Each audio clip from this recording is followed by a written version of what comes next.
जय सिया राम। मैं हूं पंडित अरविंद गौड़। स्वागत करता हूं आपका अपने YouTube चैनल ज्योतिष विद अरविंद गौड़। तो हमारी आज की चर्चा का विषय है सूर्य का अपनी नीच राशि में जाना। हर साल लगभग 17 तारीख को ही एक महीने के लिए सूर्य अपनी नीच राशि में जाते हैं। हर साल। तो मोटे तौर पर जब हर साल एक ही जैसी बात होनी है तो इसके लिए बार बार वीडियो बनाने का क्या फायदा, ये एक सवाल हो सकता है जो मुझसे पूछा भी गया था। उसका भी आंसर देता हूं।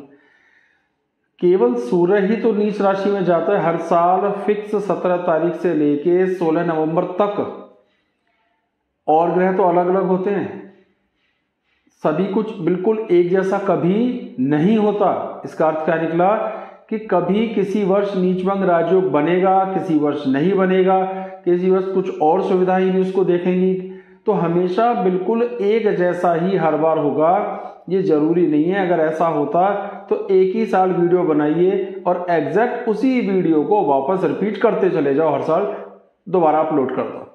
तो ये समझना जरूरी है कि सिर्फ एक ग्रह नीच की हम चर्चा तो कर रहे हैं, लेकिन उस पर जो और ग्रहों का प्रभाव आ रहा है उसका किस तरह से आकलन होता है, कैसे देखा जाता है, यही समझना बहुत इंपॉर्टेंट बात है। तो मुझे उम्मीद है ये बात समझ आ गई होगी कि हर बार हर साल जो ग्रह फिक्स 17 अक्टूबर से 16 नवंबर तक के लिए अपनी नीच राशि में जाता है उसका वीडियो क्यों बार बार हर साल बनाना पड़ता है, क्योंकि वो ग्रह अकेला नहीं है, उसके साथ और ग्रह भी हैं। ओके, कुछ बातें समझते हैं सूर्य के बारे में। पहला ये कि वो कहाँ का कंट्रोलर है, क्या संभालता है। तो आत्मबल, पिता, धर्म, भाग्य, आंखें, हड्डी, दिल और खास तौर पर हमारे डाइजेशन को भी वो कंट्रोल करता है, आंतों को। तो अगर सूर्य वीक होगा तो इस सब फील्ड पे अपनी तकलीफ दे सकता है। जिस भाव का स्वामी होकर नीच में जाएगा उस भाव को हानि दे सकता है या देगा।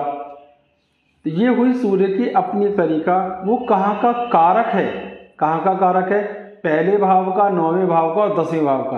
तो अगर वो अपनी नीच राशि में जाएगा तो इन 3 भावों का विशेष रूप से नुकसान होगा। ये सब डिटेल में भी समझाऊंगा। कहाँ का वो दिग्बली कहाँ होता है, दशम भाव में बली होता है। तो दशम भाव में दिग्बली भी है और भाव कारक भी है। हमने जो चीज समझनी है वो ये कि इस बार जो चेंज होगा वो ये कि कौन से ग्रह के कारण वो नीच भंग करेगा और वो योग क्या है और उसका क्या प्रभाव होगा। ये सारी बातें एक एक करके डिस्कस करते हैं। तो 17 अक्टूबर को जब ये अपनी नीच राशि में जाएंगे तो पहले 10 दिन यानी पहली 10 डिग्री तक ही परम नीच में होता है। उसके बाद वो अपने परम नीच से बाहर आ जाता है तो वो शत्रु राशि में गिना जाएगा। उसके बाद उसे लगातार नीच राशि नहीं कहा जाता है। अब मंगल एक ग्रह है जो 21 तारीख को सूर्य के साथ आ जाएगा, मंगल ग्रह। तो इससे क्या होगा वो प्रभाव मैं आपको बराबर अभी एक एक करके सब समझाऊंगा डिटेल में। और लगातार मंगल फिर जब तक सूर्य तुला राशि में रहेंगे वो भी तुला राशि में ही रहेगा और इसका बड़ा जबरदस्त प्रभाव देखने में आएगा। बुध भी इसको ज्वाइन करेंगे। बुध 2 नवंबर को तुला राशि में आ जाएंगे। तो 2 नवंबर से 16 नवंबर आखिरी के 14 दिन मंगल भी साथ में होंगे, बुध भी साथ में होंगे। बुध आदित्य योग भी बनेगा, उसका भी क्या प्रभाव होगा सम्मिलित रूप से कोशिश करता जाऊंगा सब समझाने की। जो ग्रह जहां नीच राशि में होता है वहां से अपनी 7वीं दृष्टि से उच्च राशि को देखता है, उच्च दृष्टि से देखता है उस भाव को, उस भाव का बहुत भला करता है। ये प्रस्तावना बहुत जरूरी थी, नहीं तो ये बात समझ में नहीं आती कि हो क्या रहा है। अब एक एक करके लेते हैं। मेष लगन से शुरू करता हूं। मेष लगन की स्थिति क्या है कि लगन का स्वामी जो मंगल है वो अभी 6ठे घर में है, लेकिन सिर्फ 4 दिन के बाद वो कहाँ आ जाएगा, 21 तारीख से 7वें भाव में। और सूर्य की लगन पर अपनी उच्च दृष्टि पड़ेगी और सूर्य 5वें भाव के स्वामी हैं। 7वें भाव में सूर्य का आना और नीचभंग करना ये पुनर्विवाह की एक संभावना देता है। जिनका तलाक हो चुका है उनकी शादी की गुंजाइश बनती है। ये एक अलग किस्म का राजयोग हो गया। संतान के लिए थोड़ी हानि की बात होती है, ज्ञान के लिए थोड़ी हानि की बात होती है, कॉन्फिडेंस के लिए थोड़ी हानि की बात होती है। लेकिन क्योंकि वो नीच भंग भी कर रहा है। अब कौन सा नियम नीच भंग का लागू हुआ? रूल ये कहता है कि जो भी ग्रह नीच राशि में है वही ग्रह केंद्र से अगर लगन से केंद्र में आ जाए तो उसका नीच भंग हो जाता है। अब सूर्य लगन से केंद्र में आ गए इसलिए उसका नीच भंग हो गया। तो यहां सूर्य का नीच राशि में होना काउंट नहीं होगा, पॉजिटिव काउंट होगा। तो विवाह के लिए किस हिसाब से बात करी गई? कि रूल ये कहता है कि जब भी सूर्य 7वें घर में होगा वैवाहिक जीवन को डिस्टर्ब करता है, लेकिन अगर नीच भंग कर रहा है तो उनके लिए विवाह के नए मौके देता है जिनके विवाह के दूसरे मौके की तलाश में हो। पहली बार गृहस्थी किसी कारण बिगड़ गई तो मेष लगन के लिए फायदा हुआ, लगन को उच्च दृष्टि से देखेगा, उसका लाभ ये होगा कि आपको कॉन्फिडेंस, सेहत, ये सब चीजें तो इंप्रूव होंगी। आंखों से संबंधित कुछ लाभ आपको होता हुआ दिखाई दे सकता है, लेकिन नॉलेज, पढ़ाई लिखाई, संतान से संबंधित थोड़े से तनाव देखने में आ सकते हैं। यही कुल मिलाकर मेष को असर आएगा। एक और नीच भंग राजयोग यहां बन रहा है, वो ये कहता है कि जिस राशि में कोई ग्रह नीच का होता है वही ग्रह जिस राशि में उच्च का होता है। हमारे संदर्भ में मंगल, सूर्य नीच राशि में तुला में, उच्च में होगा मेष में, मेष का स्वामी मंगल।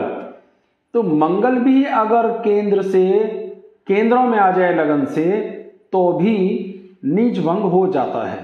तो ये दो योगों से एक साथ नीच भंग हो गया और एक साथ 4 राशियों का हो गया, 4 लग्नों का, मेष लगन, कर्क लगन, तुला लगन और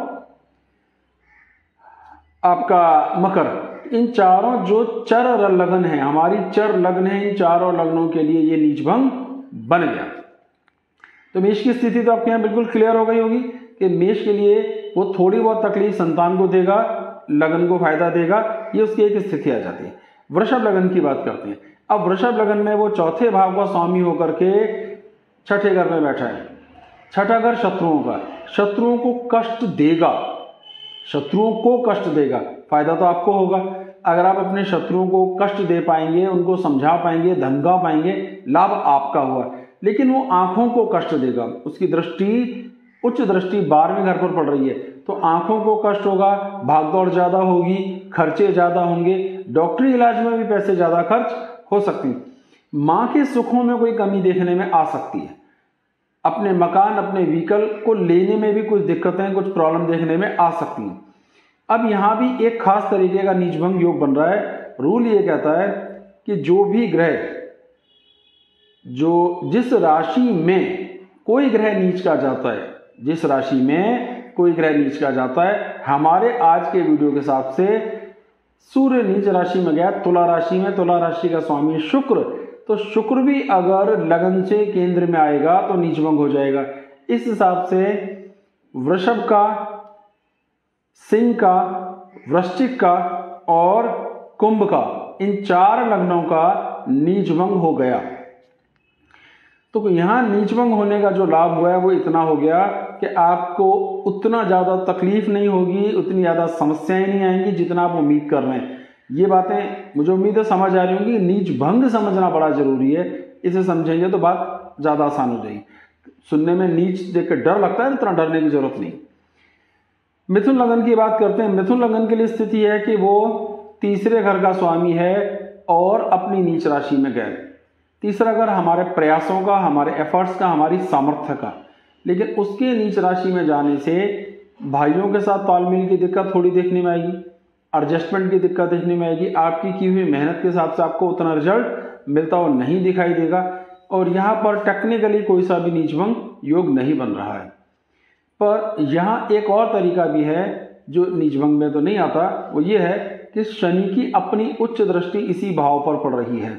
तो ये थोड़ा बहुत इसका फायदा और कुछ नुकसान दोनों हैं, वो भी मैं सम्मिलित करके चल रहा हूँ, ज़्यादा बड़ी बात नहीं। तो मिथुन वालों के लिए स्थिति संतान के हिसाब से खराब है, पर उच्च दृष्टि 11वें भाव पर आएगी। 11वें भाव पर आने से क्या होगा, आपकी धन संपदा बढ़ेगी, आमदनी के नए मौके मिलेंगे, आपको इसका लाभ होता हुआ दिखाई देगा। अपने समध्याने पक्ष से आपके तालमेल सुधरेंगे, इंप्रूव होंगे। समध्याना पक्ष होता है जो आपके संबंधी लगते हैं, जैसे बेटे की ससुराल वाले या बेटी की ससुराल वाले, उनके साथ तालमेल की स्थितियां इंप्रूव होंगी। कर्क लगन के लिए बात करते हैं। कर्क लगन के लिए, क्योंकि सूर्य जो जिस राशि में नीच का है, यानी नीच का सूर्य केंद्र में है, तो नीच भंग हो गया। तो इनके लिए नीच भंग हो गया, लेकिन कहीं ना कहीं वो दूसरे घर का स्वामी है, धन का स्वामी है, बोली का, भाषा का, कुटुंब का स्वामी है, और चौथा घर हमारी छाती का भी है या दिल का भी है। तो कहीं ना कहीं उनके लिए थोड़ा सा तनाव, बेशक नीच भंग हुआ फिर भी सूर्य का प्लेसमेंट तो चौथे घर में, तो माँ के स्वास्थ्य को भी तनाव देखने में आ सकता है, अपने दिल को भी, अपनी इमेज को भी थोड़ी बहुत दिक्कत देखने में जरूर आ सकती है। तो ऐसा नहीं है कर्क वालों के लिए बहुत खराब है, लेकिन सावधानी की आवश्यकता तो निश्चित रूप से है। जो ग्रह भी इस दौरान बलवान होता है या जिसकी सामर्थ्य बढ़िया होती है, उसकी कृपा की हम उम्मीद मान के चलते हैं। तो यहाँ पर अगर देखते हैं तो फिलहाल बृहस्पति जो है वो लगन को देख रहे हैं अपनी उच्च दृष्टि से, तो थोड़ी राहत इस लिहाज से वहां पे बनी रह सकती है। तो बहुत अधिक चिंता की जरूरत कर्क वालों के लिए नहीं है। दशम भाव पर उच्च दृष्टि पड़ने के कारण नए रास्ते, नया मान सम्मान, नया रुतबा हासिल होगा, कमाने के भी नए मौके मिलेंगे, आपकी शान इंप्रूव होगी। ये हुई कर्क की स्थिति। सिंह लगन की बात करते हैं। अब सिंह लगन की स्थिति यह है कि जो लगन के जो स्वामी हैं वही अपनी नीच राशि में चले गए, इसे लग्न दोष भी कहते हैं। इनके लिए बहुत फेवरेबल स्थिति यहाँ पे नहीं बन रही है। इसके कारण ये नुकसान क्या, और अच्छा अब रूल क्या, एक और रूल मैंने आपको बताया था, वही था कि एक नीचभंग राजयोग बना, वो ये कि जिस राशि में ये नीच के हैं उसकी राशि यानी शुक्र, हमारे आज के वीडियो के संबंध में शुक्र केंद्र में आ गए। तो ये तीनों जो स्थिर लगन है हमारी, इन तीनों का भी नीचभंग हो रहा है। तो 8 लग्नों पर तो खैर नीचभंग ही हो रहा है। तो यहाँ स्थिति उतनी अधिक खराब नहीं रहेगी। तो इसका अर्थ ये निकलेगा कि धन का लाभ होगा, पोजीशन का लाभ होगा, लग्नेश के नीच में जाने के बाद भी उतनी तकलीफ नहीं होगी, लेकिन कहीं ना कहीं कॉन्फिडेंस की कमी, थोड़ा तनाव, थोड़ी फ्रस्ट्रेशन, भाइयों के साथ थोड़ी सी तालमेल की दिक्कत थोड़ी बहुत देखने में जरूर आएगी। पर पिता से तालमेल की स्थितियां इंप्रूव हो सकती हैं, भाग्य इंप्रूव होगा, आपको कई मौके मिलेंगे। तो ये आपको उसकी उच्च दृष्टि का लाभ भी होता हुआ दिखाई देगा। कन्या लगन की बात करते हैं तो कन्या लगन के लिए स्थिति यह है कि इनमें नीचभंग का योग नहीं बन रहा है और 12वें घर का स्वामी अपनी नीच राशि में गया है। तो खर्चे थोड़े जरूर कंट्रोल होंगे, लेकिन कुटुंब के साथ तालमेल की स्थितियां खराब होंगी, हमारी बोली भाषा कम इंप्रेसिव होगी, हमारी भाषा उस पर प्रभावित होने वाली है, तो इसका भी नुकसान देखने में आएगा। अलावा इसके उच्च दृष्टि भी अष्टम भाव पर है, तो अचानक धन प्राप्ति का कुछ मौका मिल सकता है, कुछ नया धन कमाने का मौका मिल सकता है, अचानक कोई यात्राएं करनी पड़ सकती हैं जिसका कुछ फायदा आपको हो जाए। तो थोड़ा बहुत फायदा नुकसान है, सारी बात देखने में आ सकती है, तो ध्यान रखने की जरूरत है। थोड़ी सी सावधानी इसलिए कि खर्चे बहुत ज्यादा भी हो सकते हैं, कभी कभी ऐसा भी देखने में आता है। तो कुटुंब से तालमेल बनाए रखिए, आंखों का ख्याल रखिए, डाइजेशन का थोड़ा सा ख्याल रखिए, और यात्राओं के लिए थोड़ा सा अपने आप को तैयार रखिए, तो कोई बहुत बड़ी समस्या आपको नहीं होगी। अब बात आती है तुला लगन की। तुला लगन के लिए स्थिति क्या है कि वो अपना नीचभंग बनाए, क्योंकि वो केंद्र में, और मंगल जो उसकी उच्च राशि का स्वामी है वो भी इनके लिए केंद्र में आता है, दोनों लगन में। तो यहाँ नीचभंग हो जाता है। इसका अर्थ ये हुआ कि आमदनी के नए मौके मिलेंगे, पर स्वास्थ्य, आंखों के संबंधित तनाव, स्वास्थ्य, थोड़ा बहुत बुखार, सिर दर्द की शिकायतें जरूर आएंगी। वैवाहिक जीवन भी थोड़ा सा प्रभावित होता हुआ यहाँ पे दिखाई दे सकता है, वहां भी टेंशन देखने में आ सकती है। लेकिन अलावा इसके यहाँ कोई बड़ी समस्या नहीं, क्योंकि नीचभंग हो रहा है तो ये छोटी मोटी दिक्कतें जरूर आएंगी। इनकम के लिए कोई रिस्क लेना चाहें तो ले सकते हैं, क्योंकि आपको उसका लाभ होता हुआ दिखाई देगा। वृश्चिक लगन की बात करते हैं। वृश्चिक लगन के लिए नीचभंग बन रहा है, क्योंकि जिस ग्रह में वो नीच के हैं उसका स्वामी शुक्र आपके वृश्चिक राशि में ही है, तो ये नीचभंग हो गया। अच्छी स्थिति है, इसमें कोई आपत्ति नहीं है। तो दशम भाव का स्वामी है स्टेटस से, लेकिन 12वें घर बैठा है, तो आंखों को दिक्कत देगा, शत्रुओं को दिक्कत देगा, कानून की दिक्कतें आएंगी छोटी मोटी। लेकिन नीचभंग होने के कारण जीवन स्तर थोड़ा इंप्रूव होगा, भागदौड़ बेशक ज्यादा होगी, खर्चा भी ज्यादा होगा, पर जीवन स्तर को कुछ मौका जरूर मिलेगा करने का।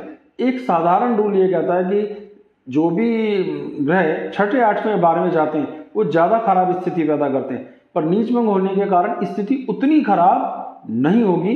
तो सावधानी रखेंगे, जिन फील्ड्स में मैंने नुकसान की चर्चा की उसमें आप सावधान रहेंगे या उनके लिए ध्यान रखेंगे तो आपको ये ना के बराबर तकलीफ की बात करते हैं। धनु लगन के लिए स्थिति यह है कि यहाँ पे नीचभंग नहीं हो रहा है और भाग्य के स्वामी होकर के 11वें भाव में अपनी नीच राशि में गए। आमतौर पर सभी पापी ग्रह 11वें भाव में अच्छा फल देते हैं। तो इसका फायदा नुकसान ले देकर इतना होगा कि पिता के साथ तालमेल की कुछ दिक्कतें देखने में आ सकती हैं, आत्मबल थोड़ा सा कमजोर हो सकता है, कानून से संबंधित कुछ छोटी मोटी दिक्कतें देखने में आ सकती हैं। अपनी संतान की संतान, जिनके आप दादाजी लगते हो या नाना जी लगते हो, उन बच्चों को, यानी छोटी मोटी समस्या पुत्र वधु या दामाद के साथ भी देखने में आ सकती है। इन कुछ छोटे छोटे टॉपिक्स को छोड़ दें तो धनु के लिए कोई बहुत खराब स्थिति यहाँ पे नहीं है, स्थिति ठीक है। संतान का लाभ हो रहा है, अगर आप पढ़ रहे हैं तो आपको पढ़ाई का लाभ होगा, अगर आप किसी एग्जाम की तैयारी कर रहे हैं तो भी आपको लाभ होगा। तो इस दौरान इनकम के बढ़ने, कुछ अच्छे प्रयास और उसके रिजल्ट आने की पूरी गुंजाइशें रहेंगी। मकर की बात करते हैं, क्योंकि लगन का जो ग्रह नीच राशि में है वही लग्न से केंद्र में है, तो नीचभंग हो रहा है, पर अष्टम भाव का स्वामी है। आठवां घर क्या है, हमारी मृत्यु का भी है, पर सूर्य पर अष्टमी होने का दोष नहीं होता, और दशम भाव में वैसे भी वो कारक भी है और दिग्बली भी है। नीच में गया और नीच भंग कर लिया, तो ये स्थिति आमदनी के लिए, मकान के लिए, उच्च शिक्षा के लिए, वाहन के लिए बहुत अच्छी है, आपकी इमेज के लिए अच्छी है। इन सब चीज़ों का आपको फायदा होगा, कोई नुकसान होने का नहीं है, कोई भय होने की बात यहाँ पे नहीं आएगी। लेकिन कहीं ना कहीं थोड़ा बहुत जो ध्यान रखना है कि कभी कभी ऐसा देखने में आ सकता है इस दौरान पहले 10 दिन कि आप आत्मबल में कमी का अनुभव करें, आपको लगे कि आपको घेरा जा रहा है, आप ब्लॉक हो रहे हैं, आपको प्रेशराइज किया जा रहा है, तो थोड़ी सी सावधानी जरूर रखिए। उपाय मैं वीडियो के आखिर में एक साथ सबको बता दूंगा। अब बात करते हैं कुंभ लगन की। कुंभ लगन की स्थिति यह है कि इनके लिए भी नीच भंग की स्थिति बन रही है, क्योंकि शुक्र दशम भाव में बैठे हैं, और योग तो मैं आपको पहले ही बता चुका हूं कि जो ग्रह जिस राशि में नीच का होता है, उस नीच राशि का स्वामी अगर लगन से केंद्र में आ जाए तो नीच भंग हो जाता है। इसे आपसे हमारे आज के वीडियो में शुक्र दशम भाव में आया केंद्र में, तो ये नीच भंग इसने बना लिया। सप्तम भाव का स्वामी है, अपनी नीच राशि में गया है, बेशक नीच भंग बन रहा है, पर वैवाहिक जीवन में कुछ तनाव देखने में आ सकते हैं, उसके लिए सावधान रहना चाहिए। पर आपको आपके प्रयासों का फल, एफर्ट्स का फल, भाइयों से तालमेल की स्थितियां बहुत अच्छी होने वाली है, तो ये आपको फायदा यहाँ पे भी बहुत अच्छा होगा। हर नीच ग्रह अपनी उच्च दृष्टि से अपने से ठीक 7वें घर को लाभान्वित करता है, ये भी एक बड़ा जबरदस्त नियम है। तो बहुत ज्यादा नुकसान नहीं है, नीच भंग भी हो गया है, स्थितियां भी ठीक है, सिर्फ अपना वैवाहिक जीवन और थोड़ी सी सेहत का ख्याल रखें तो कोई भी समस्या आपको यहाँ पे नहीं हो रही है, स्थितियां बिल्कुल ठीक है। मीन लगन की बात करते हैं। मीन लगन के लिए स्वयं अष्टम भाव में वो बैठेंगे जाके, और तीसरे, छठे, 8वें, 12वें भाव, इन 4 भावों में जब कोई ग्रह जाता है तो उसकी स्थिति खराब हो जाती है, नुकसान देने वाला हो जाता है। लेकिन नीच भंग कर लेता है तो उतनी तकलीफ नहीं रहती, पर यहाँ नीच भंग भी नहीं कर रहा है, तो आपको विशेष सावधानी की जरूरत पड़ेगी। आपके लिए तकलीफ की स्थिति है, खराब है, उसकी उच्च दृष्टि भी दूसरे घर पर आ रही है, ये भी आंखों को तनाव दे सकता है, भाषा को खराब कर सकता है, तो ये बहुत अच्छी स्थिति नहीं है। तो मीन वालों के लिए विशेष सावधानी की यहाँ पे जरूरत पड़ने वाली है। तो जो 3 हमारी ऐसी हैं 4 लगने, जिनके लिए वो तीसरे भाव, छठे भाव, 8वें भाव और 12वें भाव आएगा, जिनके लिए ज्यादा खराब है, पर उसमें विशेष तौर पर मीन के लिए कुछ ज्यादा खराब रहेगा, क्योंकि यहाँ स्थिति बहुत बढ़िया नहीं रहने वाली है, इनके लिए स्थिति खराब आएगी। तो ध्यान रखेंगे, सावधानी से चलेंगे तो पहले 10 दिन ही विशेष सावधानी की जरूरत है, फिर उतनी अधिक सावधानी की जरूरत नहीं पड़ेगी। सूर्य के मंत्रों का जाप करना, सूर्य को जल चढ़ाना सबसे बढ़िया है। लगभग सभी को बृहस्पति की कृपा मिलने का योग बन रहा है, इसलिए थोड़ा बहुत बृहस्पति कृपा बनाए रखेंगे तो ज्यादा दिक्कत नहीं होने वाली है। तो केवल इतने से उपाय भी अगर आप करते रहेंगे, सूर्य के बीज मंत्र, सूर्य को जल चढ़ाना, तो भी स्थितियां काबू में रहेंगी, कोई बहुत ज्यादा चिंता का विषय नहीं है। हमारे चैनल को सब्सक्राइब कीजिए, वीडियोस को लाइक कीजिए, आगे शेयर भी कीजिए, और अगर आप अपनी जन्म कुंडली दिखाने के लिए संपर्क करना चाहते हैं तो आप हमसे संपर्क कर सकते हैं। मेरा व्हाट्सएप नंबर आपको स्क्रीन पे दिखाई दे रहा है। बहुत बहुत धन्यवाद। जय सिया राम।